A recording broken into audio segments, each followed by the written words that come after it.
आज हम एक ऐसी कंट्री के बारे में बात कर रहे हैं जहाँ पे 1 लाख से ज्यादा इंडियन स्टूडेंट्स आज की तारीख में पढ़ रहे हैं। वहाँ पे total 6 lakh overall international students पढ़ रहे हैं और जिसमें से इश्यू होने वाला हर 4th वीजा इंडियंस को मिल रहा है, जहाँ पे 60% स्टूडेंट पोस्ट ग्रेजुएट स्टडी कर रहे हैं। अगर आपने प्रॉपर डॉक्यूमेंटेशन किया तो आपको भी इस कंट्री का वीजा श्योर शॉट मिल सकता है। हम बात कर रहे हैं यूके के स्टूडेंट वीजा की। मैं आपको कोई फेक प्रोमिसेस नहीं दे रहा हूँ, ना ही मैं आपको कोई फेक बड़ी बातें कर रहा हूँ। जो जेन्युइन बात है जिसके थ्रू आप जेन्युइनली वीजा ले सकते हैं, मैं ऐसी ही बात अब से आज करने वाला हूँ। तो सबसे पहले यहाँ पे जो मिथ है कि भाई नहीं, कोई लोग बोलते हैं कि भाई नहीं बिना IELTS के तो आप कहीं जा ही नहीं सकते हो, तो ऐसी बात नहीं है। आपके पास IELTS है तो वो आपकी क्रेडिबिलिटी है, लेकिन अगर आपको IELTS नहीं देना है, आपने ग्रेजुएशन इंग्लिश मीडियम में किया है और आपको जाना है बाहर, तो यूके आपके लिए बेस्ट चॉइस बन सकता है। आज की तारीख में यूके का जो पाउंड है, वहाँ पे GBP चलता है, उसका अगर आप इंडियन रुपीज के साथ कंपेयर करेंगे तो वो है 123, which is a very good amount. तो सबसे पहले हम बात करते हैं कि वहाँ पे क्या क्या चीजें को एलिजिबल बनाती है स्टडी करने के लिए। तो सबसे पहले अगर आप 12th के बाद जाना चाहते हैं तो आपको 3 ईयर का कोर्स करना पड़ेगा, और अगर आपने डिप्लोमा किया है और IELTS दिया हुआ है तो आप टॉप अप प्रोग्राम में भी जा सकते हैं, जो कि डायरेक्ट आपको 3rd ईयर में एंट्री देते हैं। बहुत सारे इंडिया में भी कोर्सेज चल रहे हैं उनके पाथवे प्रोग्राम के, जो आप 1 साल यहाँ पे पढ़िए, बाकी का 1 साल यूके में पढ़िए। तो यूके में आपके पास 3 ऑप्शन रहते हैं 12th के बाद। एक आपके रहता है फाउंडेशन प्रोग्राम, जो कि 4 साल का होता है। दूसरा होता है इंटरनेशनल ईयर 1, वो भी 4 साल का है, लेकिन इंटरनेशनल ईयर 1 में आपको पहले साल की ही फीस और पहले साल का ही IHS पे करके जाना पड़ता है। इसके बाद अगर आपको या तो डायरेक्ट बैचलर्स में एंट्री मिल सकती है, अगर आपके पास 12th में इंग्लिश में 70 मार्क्स से ज्यादा है और आपने गुजरात बोर्ड या ICSE बोर्ड या CBSE बोर्ड से या कोई और बोर्ड से किया है। पंजाब और हरियाणा बोर्ड को वेवर नहीं मिलता है ज्यादातर यूनिवर्सिटीज में, बाकी ऑलमोस्ट गुजरात बोर्ड का वेवर बहुत सारी यूनिवर्सिटीज में अवेलेबल है। लेकिन याद रखिए 12th के बाद जो है आपका गैप जो है वो 3 से 4 साल का होना चाहिए मैक्स, और वो भी जस्टिफाइड होना चाहिए कि आपने क्या किया था। दूसरा मैंने आपको बोला कि टॉप अप प्रोग्राम, तो टॉप अप प्रोग्राम के लिए आपको, अगर आपके पास 12th के बाद डिप्लोमा है और 3-4 साल का या मैक्सिमम 5 साल तक का गैप है, तो 3 to 4 यूनिवर्सिटीज है जो आपको डायरेक्ट 3rd ईयर में एंट्री देती है। तो उसका बेनिफिट ये रहता है कि आपके लिए डायरेक्ट 3rd ईयर में जब आपको एंट्री मिल जाती है तो उसके बाद आप 1 ही साल की पढ़ाई करके आप डायरेक्ट PSW पे जा सकते हैं। आपको PSW के राइट इक्वल मिलते हैं। तीसरा है, अगर आपने बैचलर्स किया हुआ है, बैचलर्स के बाद अप टू 10-12 ईयर्स का गैप है तो भी कोई टेंशन नहीं है। तो वो जो गैप है वो आपको समझाना पड़ेगा कि आपने उस गैप में क्या किया है। तो 10 to 12 ईयर्स के गैप के बाद भी आप यूके में पढ़ाई कर सकते हैं, मास्टर्स प्रोग्राम के लिए जा सकते हैं। वहाँ पे मास्टर्स प्रोग्राम में 2 टाइप के कोर्स है, एक है टॉट प्रोग्राम और एक है रिसर्च बेस्ड प्रोग्राम। जो टॉट प्रोग्राम है उसके अंदर आपको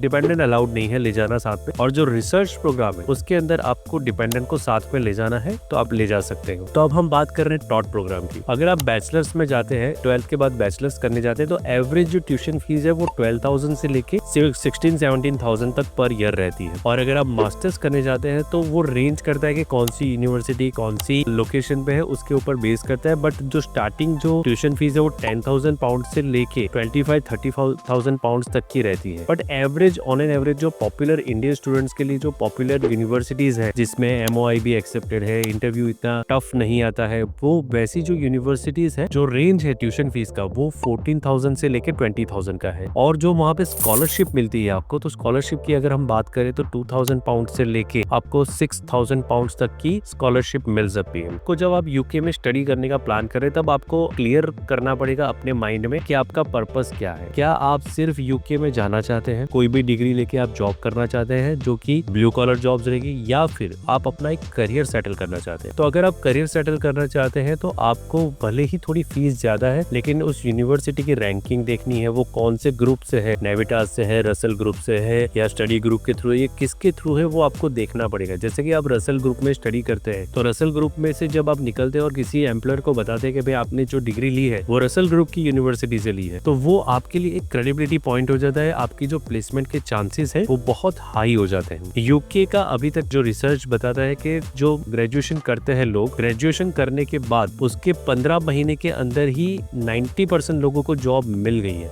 और अगर आपको जब जॉब मिल जाती है, वो PSW का जो आपको अभी पहले 2 साल की मिलती थी, अब 18 महीने की मिलती है, मतलब 1.5 ईयर्स की आपको PSW मिलती है। तो इस PSW के दौरान अगर आपको स्पॉन्सर लाइसेंस वाली जॉब मिल गई तो फिर आपको कोई टेंशन नहीं रहता है, आप वहाँ पे आगे सेटल हो सकते हैं, वहाँ पे आप आगे अपना काम कर सकते हैं। दूसरी जो बात अब हम आगे करते हैं वो है कि PSW के दौरान और स्टडी के दौरान आपको कितने आवर्स काम करने की वहाँ पे परमिशन है। यूके के अंदर आपको जब आप स्टडी कर रहे हैं तब आपको 20 आवर्स पर वीक काम करने की परमिशन परमिशन है, और उसके अलावा आपको जब आपका वैकेशन रहता है तब 40 आवर्स पर वीक काम करने की परमिशन है। इसका जो प्रोसेस है वो ऐसा रहता है कि सबसे पहले आपको डॉक्यूमेंट सारे अरेंज करने पड़ते हैं। डॉक्यूमेंट्स की अगर हम बात करें तो आपके पास सबसे पहले, अगर आप मास्टर्स करने जा रहे हैं तो आपको जो चीजें इकट्ठा करनी वो है 10th 12th की मार्कशीट, आपकी ग्रेजुएशन की सारी मार्कशीट, ट्रांसक्रिप्ट, 2 LOR आपको कॉलेज से लेने हैं, और ग्रेजुएशन के बाद अगर आपका कोई गैप है तो उसका वर्क एक्सपीरियंस लेटर आपको दिखाना है। अपडेटेड CV होना चाहिए, मोटिवेशन लेटर SOP है वो बहुत अच्छा होना चाहिए। अगर आप MOI के बेस पे अप्लाई कर रहे हैं तो MOI लेटर होना चाहिए, और IELTS के साथ या PT के साथ या TOEFL या Duolingo के साथ अगर आप कर रहे हैं आपको वो उसका सर्टिफिकेट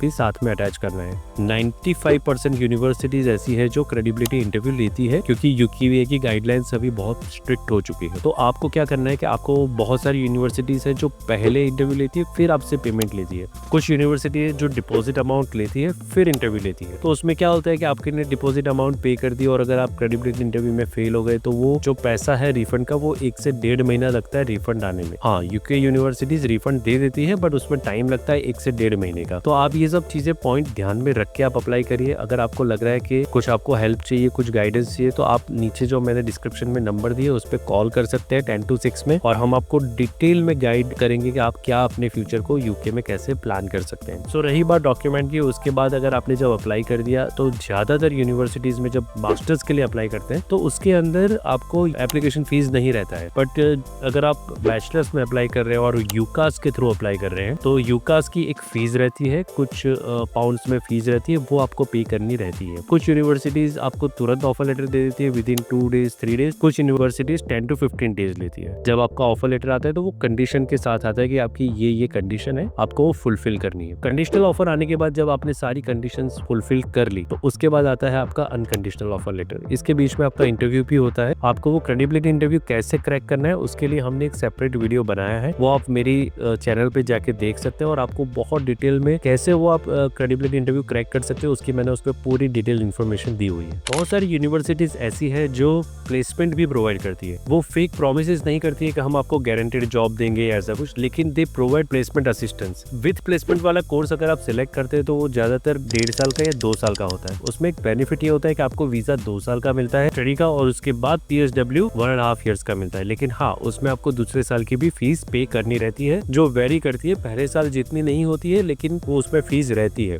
यूके स्टूडेंट वीजा का सबसे इंपॉर्टेंट पार्ट है वो है फाइनेंस एंड फंडिंग। तो जो फाइनेंस है उसके अंदर क्या है, आपको ट्यूशन फीस पे करनी रहती है। ज्यादातर यूनिवर्सिटीज 50 to 65% आपको यहाँ से इंडिया से ही पे करने के लिए बोलती है। कुछ यूनिवर्सिटीज में पहले डिपॉजिट रहती है, फिर इंटरव्यू रहता है, फिर बाकी की फीस पे करनी रहती है। आपने जो फीस पे की है उसके अलावा जो आपको लिविंग एक्सपेंसेस दिखाते हैं वो सिटी के ऊपर डिपेंड करते हैं। तो अगर आपकी जो यूनिवर्सिटी है वो इनसाइड लंदन है तो आपको 9 मंथ्स का एवरेज आपको दिखाना है 13,761 पाउंड्स, और अगर आपकी यूनिवर्सिटी लंदन के बाहर है तो 9 मंथ्स का एवरेज एक्सपेंस आपको दिखाना है 10,539 पाउंड्स। तो इसका जो कैलकुलेशन है वो आपको समझना बहुत इंपॉर्टेंट है। इसके अंदर क्या रहता है कि आपने जो ट्यूशन फीस पे कर दी है उसके अलावा की जो ट्यूशन फीस बाकी रह गई है वो, और उसके अलावा ये जो मैंने अमाउंट बताई वो आपको प्लस करके इतने पैसे आपके पास होने चाहिए फंड्स शो करने के लिए। फंड शो करने में आपको 3 चीजों का ध्यान रखना है। अगर आपके खुद के फंड्स आपके अकाउंट्स में पड़े हैं तो वो कोऑपरेटिव बैंक्स में नहीं होने चाहिए, पोस्ट में नहीं होने चाहिए, नेशनलाइज्ड बैंक्स में ही होने चाहिए। नेशनलाइज्ड बैंक के अंदर आपके अकाउंट में या आपके मदर फादर इनके अकाउंट में चल सकते हैं, इनके अलावा या फिर आपके हस्बैंड या वाइफ के अकाउंट में चल सकते हैं, इसके अलावा किसी और के अकाउंट में नहीं चलते हैं। अगर आपके पास ये पैसा है तो आपको 28 डेज ओल्ड फंड करना पड़ता है। आप जब वीजा अप्लाई करते हैं उससे 28 डेज ओल्ड होना चाहिए, और जब आप बैंक से बैंक बैलेंस सर्टिफिकेट निकालते हैं तब भी वो मेंशन करना जरूरी है कि ये पैसा जो है, ये जो फंड है वो हमारी बैंक में 28 दिन से है, ऐसा आपको बैंक मैनेजर लिख के लेटर देगा, वो आपको साथ में जरूर सबमिट करना है। सो इसके अलावा अगर आपके पास ये फंड्स नहीं है तो क्या ऑप्शन है, इसमें अगर आपकी कोई लोन सैंक्शन हुई है तो वो लोन सैंक्शन लेटर भी इसके अंदर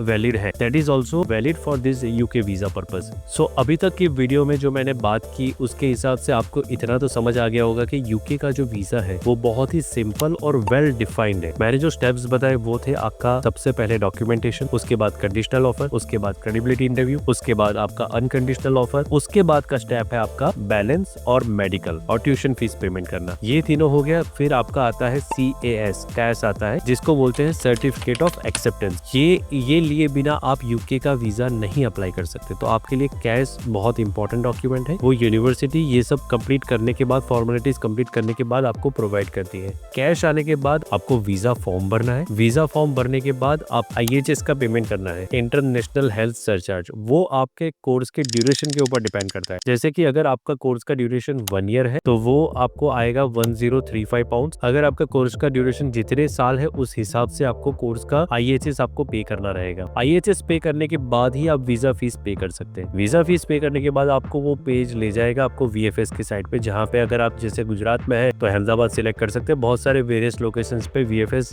UK अवेलेबल है। उसमें जाके आपको बायोमेट्रिक देना रहता है। अगर आपने पहले बायोमेट्रिक दिया है तो भी आपको फिर से जाके देना रहता है। हर बार बायोमेट्रिक देना पड़ता है। कनाडा के जैसा नहीं है। कनाडा में एक बार बायोमेट्रिक दिया तो 10 साल तक वैलिड रहता है। तो ये एक इसके अंदर ध्यान रखने वाली चीज है। जब आपका वीजा सबमिट हो गया तो उसके अंदर 2 चीजें हैं। आपने जो डॉक्यूमेंट्स कैश के टाइम पे यूनिवर्सिटी को दिए थे वही डॉक्यूमेंट्स आपको इसके अंदर भी देने हैं VFS में। उसमें 2 ऑप्शन है, या तो आप ऑनलाइन अपलोड कर सकते हैं डेट बुकिंग के टाइम पे, या फिर आप वहां जाके भी डॉक्यूमेंट असिस्टेंस ले सकते हैं VFS में। आपको कोई टेंशन लेने की जरूरत नहीं है। इसके अलावा इसके अंदर 3 चीजें रहती है कि सबसे पहले आपका स्टैंडर्ड जो कि 2 से 3 वीक्स लेते हैं डिसीजन लेने में। फिर आता है प्रायोरिटी वीजा सर्विस जिसमें आपको 7 डेज में वीजा मिलता है। और फिर आता है आपका सुपर प्रायोरिटी जिसके अंदर आपको 24 आवर्स में वीजा का डिसीजन मिल जाता है। इसकी अलग अलग फीस है जो मैंने डिस्क्रिप्शन में लिखी हुई है। कौन कौन सी ऐसी चीजें हैं जिससे आपका UK का वीजा रिजेक्ट हो सकता है? तो सबसे पहला, अगर आपका डॉक्यूमेंटेशन प्रॉपर नहीं है या कोई फेक या फ्रॉड डॉक्यूमेंट जो UK गवर्नमेंट ने वेरीफाई किया और वेरीफाई नहीं हुआ, या फिर आपका इंटरव्यू लिया। ज्यादातर केसेस में स्टूडेंट वीजा में इंटरव्यू नहीं आता है। आपके फंड्स, आपके जो फंड्स है वो अगर आपने एजेंट के भरोसे छोड़ दिए और उसने अगर FD के सामने लोन लेटर करके दिया, अगर वो वेरीफाइड नहीं हुआ तो 10 साल का बैन लग सकता है। तो इसलिए या तो आप एक एजेंट के पास जाइए, या फिर आप